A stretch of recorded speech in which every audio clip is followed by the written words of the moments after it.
Hi, note எடுத்து போடுங்க. 50 questions தான் கொடுத்துருக்கேன். ஜஸ்ட் எது எது இம்பார்ட்டன்ட் அதை மட்டும் நான் எக்ஸ்பிளைன் பண்றேன். எக்ஸ்பிளைன் பண்ண வேண்டிய இடத்துல மட்டும் எக்ஸ்பிளைன் பண்ணிடுறேன். மீதில டைரக்ட் கொஸ்டின்ஸ் மாதிரி தான் இருக்கும், நீங்க பாத்துக்கோங்க. ஏன்னா நான் இன்னும் நிறைய கொஸ்டின்ஸ் எடுக்கிறேன். ஸோ டைம் ஆகுது. இப்போ நான் எக்ஸ்பிளைன் பண்ணிட்டே இருந்தேன்னு வச்சுக்கோங்களேன், எனக்கு ஒன் டே ஒரு வீடியோ தான் போட முடியும். ஸோ எக்ஸ்பிளனேஷன் ஸ்டாப் பண்ணிட்டு நான் வந்து மாக் டெஸ்ட் மாதிரி கொடுத்துட்றேன். சரிங்களா?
இதுல பாருங்க 19th ஒன்க்கு நான் அட்டாச் பண்ணிருக்கேன். இது எப்படியாவது மெமரைஸ் பண்ணிடுங்க. Downstream rate, upstream rate. சரிங்களா?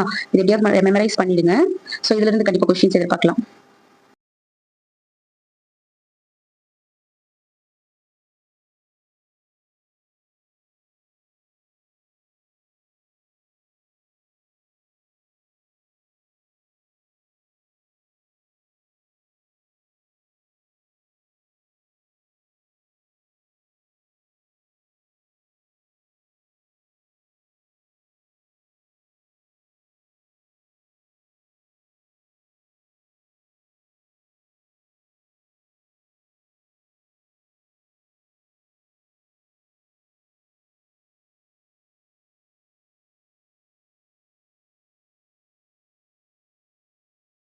வந்து ரொம்ப இம்பார்ட்டன்ட். 29, 30 ரொம்ப இம்பார்ட்டன்ட். ஹை சான்ஸ் அவங்க கேட்கறதுக்கு நிறைய சான்சஸ் இருக்கு. இப்போ இது எப்படி ஞாபகம் வச்சுக்கணும் பாருங்க. 10 பேஸ் 2 இருக்கு. அப்ப செகண்ட் ஸ்டாண்டர்ட் படிக்கும்போது நம்ம ஹேர் எப்படி இருக்கும்? தின்னா இருக்கும். அதே மாதிரி 10 பேஸ் 5 ஃபிஃப்த் ஸ்டாண்டர்ட் போகும்போது நம்ம ஹேர் எப்படி இருக்கும்? அப்படி கட்டையா அப்படி திக்கா இருக்கும்ல. அடுத்தது டீனேஜ்ல போகும்போது நம்ம ஹேர் எப்படி இருக்கும்? நம்ம ஸ்டைல் பண்றதுக்காக கர்லி ஹேர் மாதிரி போட்டிருப்போம். ட்விஸ்ட் பண்ணி பேர் பேரா அப்படியே ரெண்டு பேர் அப்படியே கர்லி ஹேர் மாதிரி விட்டுருப்போம்ல. அது மாதிரி ஞாபகம் வச்சுக்கோங்க. அடுத்தது வந்து எஃப் வந்து ஃபைபர் வந்து என்ன பண்ணுவோம்? நீங்க யோசிச்சு பாருங்களேன், ஃபைபர் வந்து ஒரு நார் நார் நார் சத்துன்னு தானே சொல்லுவோம். நார் நாரா தானே இருக்கும். ஒரு வயசா ஒரு ஏஜ்க்கு அப்புறம் நம்ம போனதுக்கு அப்புறம் நம்மளோட ஹேர் எப்படி இருக்கும்? நார் நாரா இருக்கும். சரிங்களா? ஃபைபரா இருக்கும். இதோட மீட்டர்ஸ்லாம் ஞாபகம் வச்சுக்கோங்க. 185, 500, 100 மீட்டர்ஸ் இதெல்லாம் ஞாபகம் வச்சுக்கோங்க. ரொம்ப இம்பார்ட்டன்ட் அது கூட. சரிங்களா? இது பார்க்க தான் பயன்படுத்துற மாதிரி இருக்கும் இந்த கொஸ்டின். பட் ரொம்ப இம்பார்ட்டன்டான கொஸ்டின். இதுக்கான எக்ஸ்பிளனேஷன் வந்து நான் அட்டாச் பண்ணியிருக்கேன். நெக்ஸ்ட் அது உங்களுக்கு டிஸ்ப்ளே ஆகும். ஓகேவா? இந்த கொஷின்ஸ் பாருங்க கொஞ்சம் டிஃப்ரெண்டா இருக்கும். பட் ஈஸி தான். First broadcast, unicast, மல்டி கேஸ்ட்னா என்னன்னு பாருங்க. போர்ட் கேஸ்ட்னா எல்லாமே 1 இருக்கும். சரிங்களா? எல்லாமே எஃப்னாலே 1 அதாவது எஃப்னு வந்ததுன்னா அது போர்ட் கேஸ்ட். எஃப்எஃப் மட்டும் தான் வரும். அதனால அது வந்து போர்ட் கேஸ்ட். டைரக்டா நீங்க ஞாபகம் வச்சுக்கலாம். இதுவே யூனிக் கேஸ்ட் பாத்தீங்கன்னா நமக்கு வந்து யூ எப்படி போடுவோம்? இப்படிதானே போடுவோம். யூன்றது இப்படிதானே போடுவோம். அப்படியே நம்ம இப்படி ஜீரோ ஆக்கிருவோமா? இப்போ யூனிக் கேஸ்ட் பாத்தீங்கன்னா ஜீரோன்னு அர்த்தம். சரிங்களா? யூனிக் கேஸ்ட்னா என்னது? ஜீரோ. நான் இப்போ இந்த ரெண்டு நம்பரையும் நான் என்ன போட போறேன்னா இப்போ 1 இது 2 1 டபுள் ஆக்குனா 2 2 டபுள் ஆக்குனா 4 இது ஆல்ரெடி நான் சொல்லி கொடுத்துருக்கேன். சோ வீடியோ யாரெல்லாம் இப்போ ஃபர்ஸ்ட்ல இருந்து பாத்துட்டு இருக்கீங்களோ உங்களுக்கு கண்டிப்பா தெரியும். 4 தென் 8. சோ இப்போ நான் என்ன பண்ண போறேன்னா இந்த 4 மட்டும் ஃபர்ஸ்ட் தனியா எடுக்கிறேன். இந்த 4க்கு தனியா போட போறேன். ஏக்கு தனியா போறேன். ஏக்கு தனியா போட போறேன். பைனரிக்குல ஏக்கு என்ன வரும்? ஏக்கு வந்து 10. சரிங்களா? தெரியும்ல ஏவோட வேல்யூ என்னது? 10ன்றது தெரியும்ல. சோ இப்போ ஏக்கும் 4க்கும் நம்ம போட்டுடலாம். என்னென்ன நம்பர்ஸ் வருதுன்னு பாருங்க.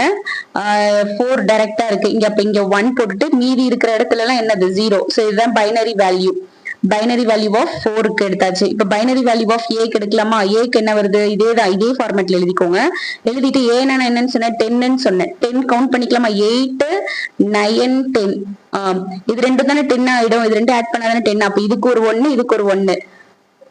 அப்ப இங்க மீதி இருக்கிறதுக்குலாம் என்னது? 0. அப்படிதானே? அப்போ இது என்னது? இது 4க்கு இது ஏக்கு எழுதிடலாமா? அப்ப 4க்கு தெரியுதா? 4ஏக்கு எப்படி வருதுன்னா 0 1 0 0.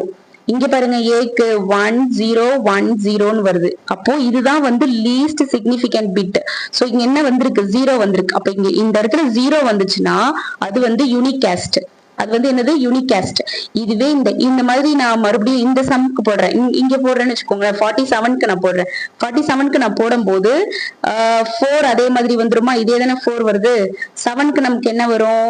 நான் இங்க கீழே எழுதிக்கிறேன். 4 இப்படிதான் வந்துரும். 4க்கு வந்து 0 1 0 0 பைனரி பிட் வந்துருச்சு. நெக்ஸ்ட் 7க்கு போடுறேன். 7க்கு எப்படி வருது?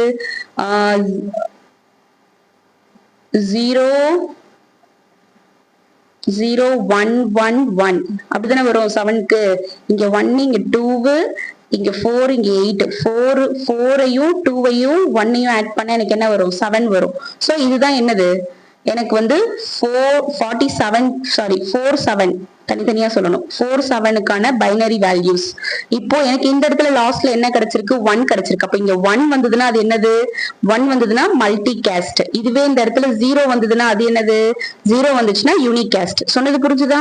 Unique caste. 1 வந்ததுன்னா நம்ம இது வந்து தனியா பிரிச்சுக்கணும். பிரிச்சுட்டு இங்க இந்த லாஸ்ட் லீஸ்ட் சிக்னிபிகன்ட் பிட்ல வந்து என்ன வருதுன்னு நம்ம செக் பண்ணணும். சரிங்களா? செக் பண்ணிட்டு அதுக்கேற்ற மாதிரி நம்ம போடணும்.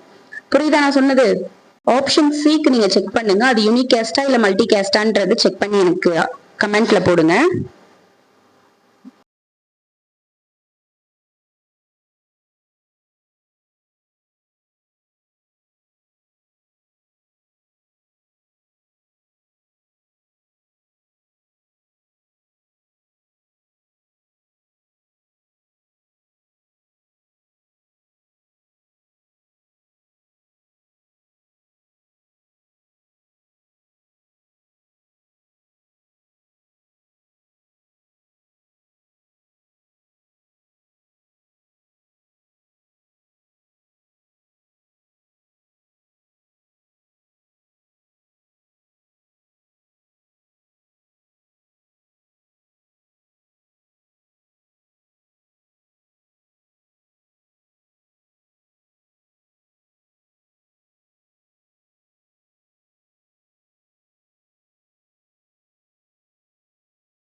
வீடியோ பாக்குறது முக்கியம் இல்ல. கமெண்ட் செக்ஷன்ல ஆன்சர் கமெண்ட் பண்ணுங்க. நான் இப்ப கொடுத்துருக்க அந்த 3 கொஸ்டினுமே ரொம்ப இம்பார்ட்டன்ட். இந்த மாதிரி டைப் வந்து நீங்க கண்டிப்பா எக்ஸாம் ஹால்ல வரும். நீங்க அப்ப என்ன யோசிப்பீங்க, நீங்க பாருங்க. கண்டிப்பா என்ன பத்தி யோசிப்பீங்க, நான் சொன்னது வந்திருக்கு. ஓகேவா? கமெண்ட் பண்ணுங்க ஆன்சர் என்னன்னு.